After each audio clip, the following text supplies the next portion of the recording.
First night பத்தி ஒண்ணுமே தெரியாது நினைச்சேன். எனக்கு ஒண்ணு தெரியாது நான் சொன்னேனாயா? சுத்த விளக்கெண்ண மாதிரி பேசுறியே. என்ன அது? புதுசா கல்யாணம் ஆகி போற பொண்ணுங்களுக்கு ஃபர்ஸ்ட் நைட்ட பத்தி பாடம் நடத்தி அனுப்புறதே நான் தான். இப்ப பாரு. டேய் என்ன இல விடாது. பாத்துக்கிட்டே இருந்தா எப்படி தூக்குங்க. லைட் ஆஃப் பண்ணுங்க. நாங்க தயாரா இருக்கோம். வந்தா வாங்க, வரலைன்னா போங்க. லைட் ஆஃப் பண்ணிட்டேன். ஐயோ எப்படி வளர்த்திருக்காங்க.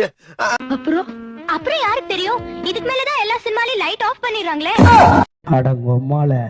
சினிமாவிலயா? ஆமா மாமா. அப்போ சினிமாவில பார்த்துதான் ஃபர்ஸ்ட் டைம் என்னன்னு கத்துக்கிட்டியா? ஆமா, நான் பார்த்த எல்லா சினிமாலயும் இதுக்கு மேல எங்க காட்டுறான்? கப்புன்னு லைட் ஆஃப் பண்ணிடுறானே. அப்படின்னா லைட் ஆஃப் பண்ணதுக்கு அப்புறம் என்ன நடக்குமோ அது உனக்கு தெரியாது. Very good very good very good. இதெல்லாம் யாரா உன்கிட்ட கேட்டா? யாரா நீ? இப்போ கொடுமை என்னன்னா லைட் ஆஃப் பண்ணதுக்கு அப்புறம் என்ன நடக்குமோ அது மட்டும் தான் எனக்கு தெரியும்.